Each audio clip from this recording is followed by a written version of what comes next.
이스라엘에는 3대 절기를 명령하셔서 12세 이상 된 모든 남자들은 1년에 3차례 성전에 올라와 내게 보이라. 모든 사람들이 성전에 와서 내게 제단을 쌓으라, 예배를 드리라 한 것이 유월절, 맥추절, 초막절. 지금으로 말하면 우리가 유월절을 지키지는 않고 유월절을 추종하는 이단도 있기는 있습니다만, 이스라엘 백성들이 애굽에서 종살이 할 때에 이스라엘 백성들을 구원하시기 위해서 애굽에 10가지 재앙을 내릴 때 마지막 재앙, 장자의 죽음, 그때에 누구든지 어린 양을 잡아 그 피를 문설주에 바르고 그 안에 머무는 사람은 장자의 죽음을 피해가는 그것을 기념하는 절기 유월절. 이스라엘 백성들을 노예에서 다른 나라의 압박에서부터 구원해 주신 그것을 기념해서 지키는 유월절. 그때는 하나님 앞에 감사의 예배를 드리라고 그랬고, 가나안에 정착해서 첫 번 농사를 짓고 첫 수확을 얻어서 첫 번 감사의 예배를, 그동안에는 남의 것 먹고 살았지만 우리가 농사져서 수확을 얻어서 돌이켜보니 하나님의 은혜입니다, 하나님 감사합니다 해서 맥추절을 지켜 보리를 추수했기 때문에 맥추절이라고 그랬고, 지금 우리가 지키는 추수감사절처럼 가을 농사를 끝내고 모든 것이 돌이켜보니 하나님의 은혜입니다 하는 뜻으로 추수감사 예배를 드린 것이 초막절이었습니다. 그러니까 3번 다 너희는 내게 나와 내가 너에게 은혜와 복을 주었으니 감사의 예배를 드리라고 성경엔 규정하고 있습니다. 감사의 예배를 드리고 감사의 예물을 드리기도 하고 또 감사의 삶을 그저 더불어 사는 사람들에게도 감사합니다, 감사합니다. 조금 불평도 있고 불만도 있고 아쉬움도 있고 섭섭함도 있지만 그런 건 뒤로 하고 하나님의 은혜였고 함께하는 사람들의 은혜였습니다 라는 의미로 감사의 절기를 지키는 것이 이 맥추절입니다. 여러분 다 잊어버려도 괜찮으니까 그냥 우리 오늘 옆에 분에게 감사합니다 이렇게 한번 인사할까요? 시작. 감사합니다. 네, 그래요. 좀 속상한 거 있어도 감사합니다. 그리고 나면 마음이 좀 풀어지기도 해요. 그죠? 이 맥주절은 하나님 감사합니다. 농사 져서 첫 열매, 첫 이삭, 첫 것을 하나님 앞에 제물로 바치면서 이 말은 하나님이 우선입니다. 하나님이 제일입니다. 하나님이 우선입니다. 하나님이 최고입니다. 이런 의미로 이삭의 첫 열매, 첫 단을 하나님 앞에 드렸다고 하는 것입니다. 여러분 하나님이 제일이십니까? 여러분은 하나님이 우선이고 하나님이 최고입니까? 그러니까 우리의 삶을 언제나 하나님 제일주의, 하나님 우선주의 그렇게 살아가는 것을 고백하는 것이 이 맥추절 감사 예배의 정신이라고 하는 것입니다. 여러분 우리가 아버지의 마음을 담고 살아가는 것, 그렇죠. 하나님이 제일이라고 하는 것은 하나님의 마음, 아버지의 마음, 그 마음으로 사랑하고 용서하고 기다리고 존중하고 배려하고 그렇게 살아가는 것, 그렇게 믿음으로 사는 사람들 굉장히 많이 있습니다. 그것뿐만 아니라 우리의 삶도 일상생활이나 교회 생활도 어떻게 하면 하나님이 기뻐하실까?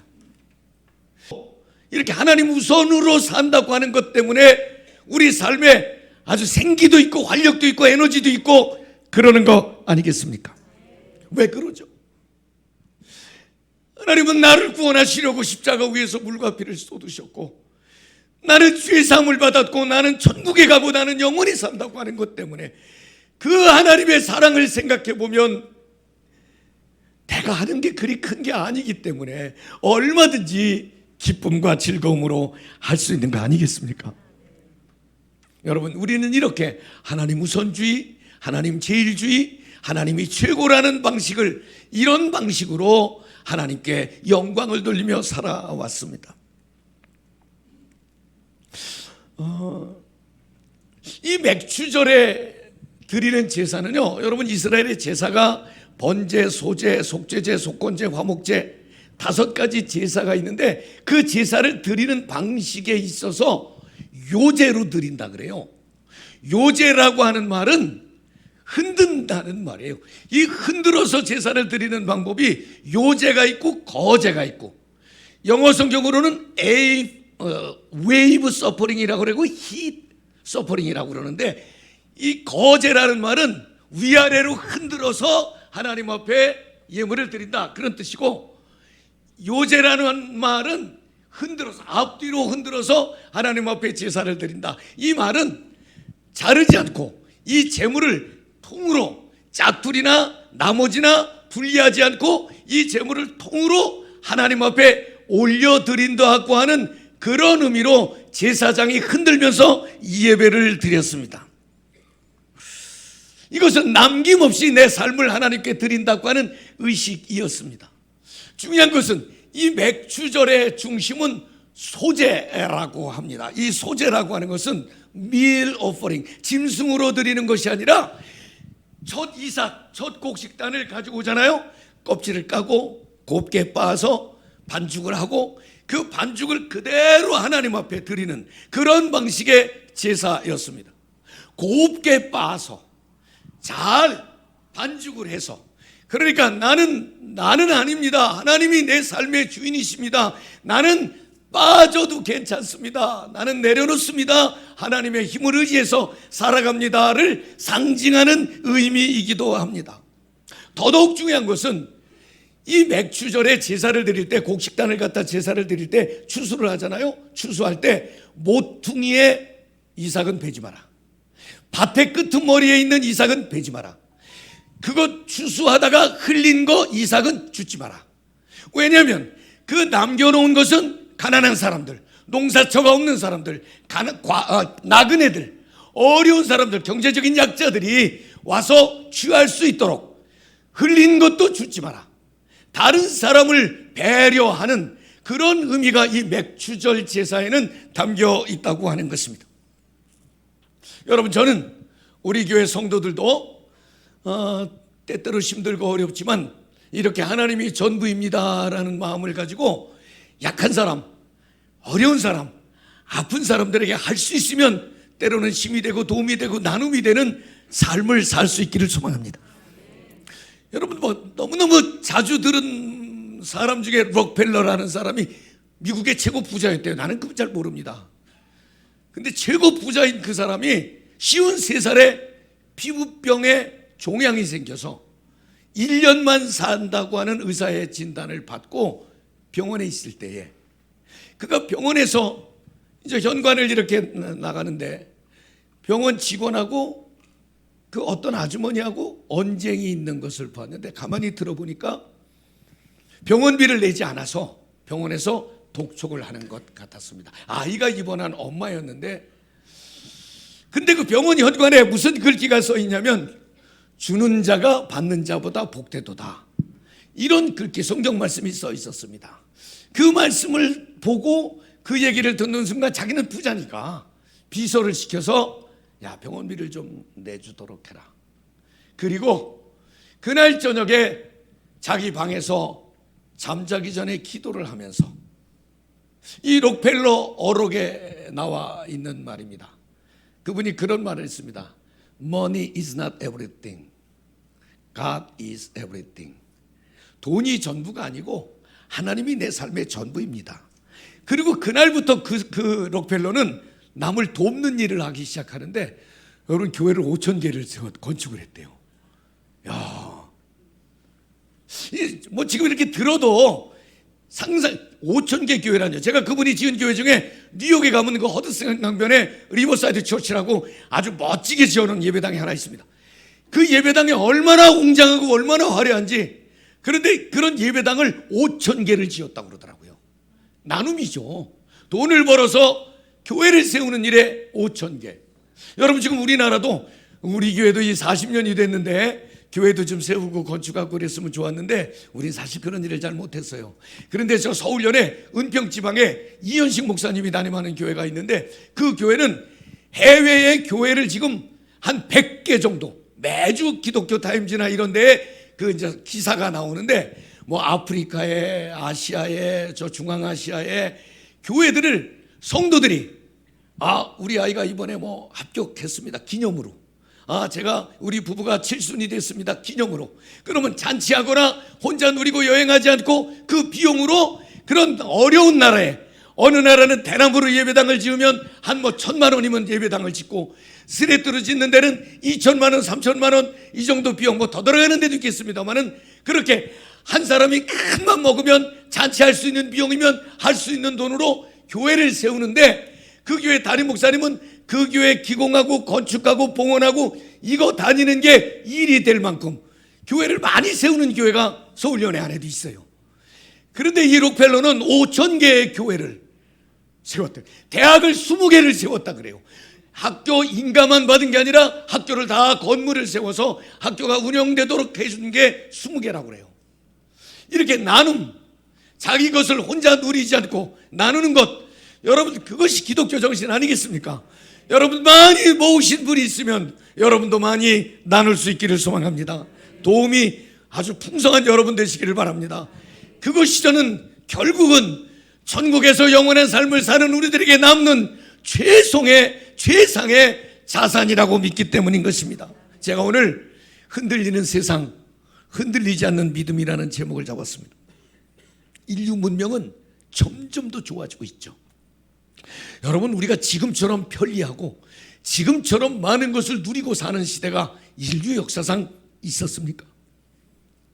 얼마나 편리한지.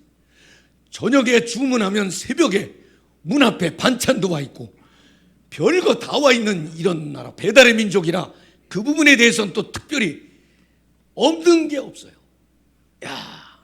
여러분, 오늘 강현이가 예배 보러 여기 저렇게 왔는데 강현이가 차가 2대인가 그래, 3대인가 그래. 아니 이제 1살밖에 안 된 놈이 차가 3대야. 옛날에 우리는 마이카 시대를 꿈꾸고 살았는데 1살밖에 안 된 놈도 차가, 더군다나 있는 차도 보면 BMW 뭐 이런 거, 저 유모차도 얼마나 좋은지. 요즘은 아이들도 너무너무 과거에 비해서 참 좋더라고요. 없는 게 없어요. 참 좋아. 근데 사람들은 많이 약해졌어. 예민해졌어.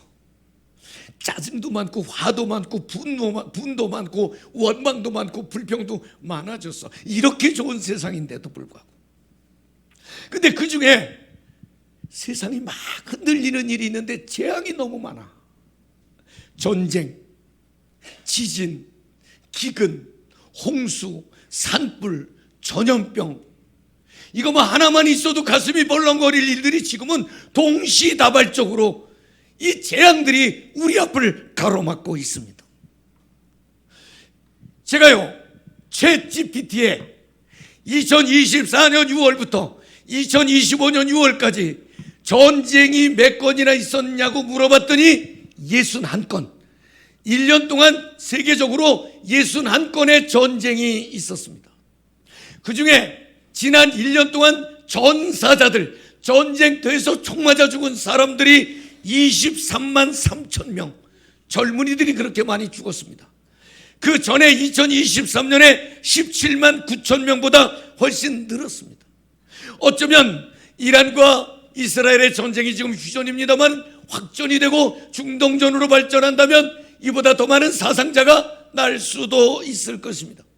이란, 이스라엘, 러시아, 우크라이나, 이스라엘과 헤즈볼라, 하마스, 이런 국가 간의 전쟁도 있지만 콩고, 르완다, 이디오피아, 미얀마 이런 데 나라들은 내전으로, 멕시코는 마약하는 사람들과의 전쟁이 실제로 총을 쏘고 군대를 형성하고 그렇게 지금 내전을 치르고 있습니다.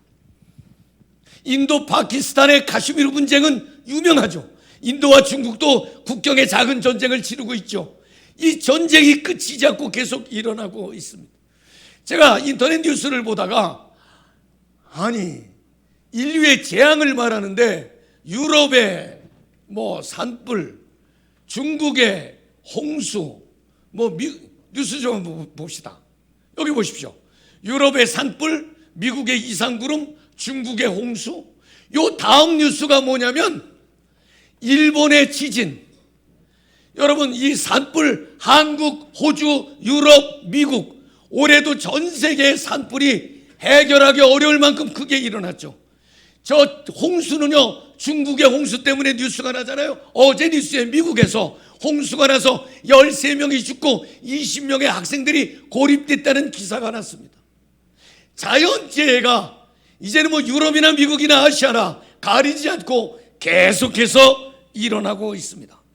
전염병, 독감, 코로나, 원숭이 두창, 각종 바이러스로 인한 세균 감염, 여러분 이게 끝이 없이 계속해서 우리를 가로막고 있습니다. 아니, 이런 재앙이 아닌데 재앙처럼 우리를 무겁게 하는 일들도 있습니다. 돈 문제, 집 문제, 일 문제, 자녀 문제, 가족 문제, 이런 것들이 우리를 근심과 걱정에 매몰되게 할 때가 참 많이 있습니다. 그런데 이것이 재앙이라면 왜 이 재앙이 두렵냐면 재앙이 지나간 자리가 너무 힘들다는 거예요. 전쟁이 끝난 자리에 폐허가 돼 있고, 지진이 나고 기근이 있고 전염병이 돈 자리에 가보면 그 후폭풍이 또 많은 불편함과 괴로움을 주고, 그것을 극복하려면 여러 에너지가 필요하기 때문에 그런 것입니다. 그러나 오늘 여러분에게 꼭 드리고 싶은 메시지가 있어서 이렇게 장황하게 설명을 했습니다. 에스겔서 14장에 보면 재앙이 한꺼번에 4가지가 겹쳐도 망하지 않고 죽지 않는 사람이 있으니 그 사람은 다니엘과 노아와 욥이었더라. 그 사람들은 세상 사람들의 말에 귀를 기울이지 않고 세속적 가치를 따라가지 않고 하나님의 말씀이라면, 하나님의 말씀에 기록된 하나님의 명령이라면 그것을 가슴에 담고 삶에 실천하며 살았던 그 사람, 오늘 우리에게 영의 양식으로 남아있는 다니엘, 노아, 욥처럼 위기의 때, 재앙의 때 저와 여러분도 하나님의 말씀과 예수의 생명이 가슴에 뜨겁게 살아있기를 소망합니다. 재앙을 만나면 하나님을 만나는 기회이기도 합니다. 두려워하지 말라고 그랬습니다. 얘가 이번 주간에 새벽 기도하면서 이스라엘을 쳐들어온 아람 나라의 아람 군대 때문에 엘리사의 종 게하시가 선생님 완전히 포위됐습니다. 그랬더니 나와본 엘리사가 야, 걱정하지 마라. 하늘의 불말과 하늘의 불수레가, 하늘의 군대가 더 많다. 똑같은 상황, 똑같은 현장을 보고 어떤 사람은 팩트, 지금 아람 군사 큰일 났어, 이걸 보는 사람이 있고, 아람 군사보다 더 큰 불말 불수레로 도와주시는 하나님의 힘을 본 사람도 있었는데, 믿음으로 본 그의 믿음의 눈, 희망의 눈, 그가 선포한 미래에 대한 일들이 이스라엘을 위기에서, 고비에서, 전쟁에서 이기게 하는 결과를 얻지 않았습니까? 그때에 4명의 나병 환자가 여기서 굶어 죽겠느냐, 아람 지정에 가서 얻어먹겠느냐, 얻어먹다가 죽을 수도 있어, 적군이니까. 그래도 여기 가만히 있지 말고 한번 가보자. 희망의 눈을 가지고 갔다가 하나님이 그 밤에 아람 군사들에게 환청이 들리고 말발굽 소리가 들리고 환성이 들리게 하므로 그들이 모든 걸 버려두고 도망갔습니다. 양식도 버려두고 도망갔고 장비도 버려두고 도망갔습니다. 그때 4명의 나병 환자가 실컷 먹다가 배고프니까 우리의 행실이 선하지 못하다. 자기들을 한 번도 선하게 대하지 않았던 사람들이지만 그들에게 가서 이 기쁜 소식을 알려서 같이 먹고 같이 나누게 하자. 얼른 뛰어가서 백성들에게 그것을 취하도록 소식을 알려주었습니다. 사랑하는 성도 여러분, 그때에 이스라엘에게 닥친 위기 가운데 2번째 아람 나라의 왕 베나다시 쳐들어와서 사마리아 성을 완전히 포위했을 때 배가 고팠습니다. 보급로가 차단이 됐습니다. 먹을 게 떨어졌습니다. 자식을 잡아먹게 됐습니다. 엘리사가 이렇게 말합니다. 왕이시여, 내일 이맘때면 시장에 물건들 다 공급될 겁니다. 값도 정상으로 돌아올 겁니다. 지금 애를 잡아먹는 지경인데, 그때 왕의 신하 한 사람이, 에이구, 하나님이라도 그렇지 하늘에서 창을 낸들 그 일이 가능합니까? 하나님이 창을 낸들 이거 지금 다 먹고 살 수 있습니다. 그 일은 도저히 일어날 수 없습니다. 내 손에 장을 찢으세요, 그런 뜻입니다. 그때 엘리사가 이렇게 말합니다. 네 눈으로 내일 이맘때 너는 그 광경을 목격하리라. 그러나 너는 그것을 먹지 못하리라. 여러분, 열왕기하 7장 20절 넘어가면 그 사람은 보고 죽었어요. 밟혀 죽었어요. 기적이죠. 그 똑똑한 머리로 자신의 경험으로 이거는 하나님이 하늘의 문을 열어도 안 돼. 맞아, 틀린 말 아니야. 그러나 눈에 보이는 것만 있지 않습니다. 어떤 사람은 눈에 보이는 것만 누리는 사람이 있지만 어떤 사람을 믿는 것을 눈에 보게 되는 경우도 있는 것입니다. 저는 여러분에게 위기고 재앙이고 고난이고 아픔이지만 여기 엘리사가 내일 이맘때 하나님이 도우십니다라고 희망을 선포했던 것처럼 저는 하나님의 말씀, 하나님의 은혜, 예수의 생명을 가슴에 담고 위기를 극복하시기를 소망합니다. 나는 길이요, 나는 진리요, 나는 생명이라고 주님 말씀하셨습니다. 아프죠. 여러분 힘들죠. 그러나 그래도 예수는 생명입니다. 제가 하도 여러 차례 여러분들의 얘기해서 그 문장을 다 외우셨을 것도 같아요. 미국에서 위안부 청문회가 열렸을 때에 그 위안부로 끌려가서 고생하던 할머니들 가운데 네덜란드 할머니 한 분이 외신 기자들 앞에서 1번은 내 육체, 내 자유, 내 존엄을 다 빼앗아갔지만 나를 구원하신 하나님의 사랑에서 나를 빼앗아가지 못했습니다. 그렇게 아프고 그렇게 고통스럽고 그렇게 힘든 시간을 겪었지만 그는 날 구원하신 하나님의 사랑에서 빼앗아가지 못했다고 하나님을 고백하고 있었습니다. 여러분, 절망의 때 세상은 흔들리지만 믿음이 흔들리지 않기를 소망합니다. 진짜 큰 재앙은 천국에 못 가는 것입니다. 여러분, 우리가 예수 믿는 목적이 선한 일을 하기 위함이 아닙니다. 우리가 예수 믿는 목적은 죄 사함 받고 구원 얻어 천국에서 영원한 삶을 살고 이 땅을 살아가면서 죄를 이기고 유혹을 이기고 시험을 이기고 반듯한 하나님의 백성으로 살아가는 것이 우리의 신앙의 목적 아니겠습니까? 나는 이 신앙의 목적이 세상이 아무리 흔들려도 흔들리지 않기를 소망합니다. 주님요, 이 손을 꼭 잡고 가소서. 약하고 피곤한 이 몸을. 결론입니다. 여러분, 정말 예수님을 믿으십니까? 정말 예수님의 보혈을 믿습니까? 그러면 예수님이 삶의 우선이십니까?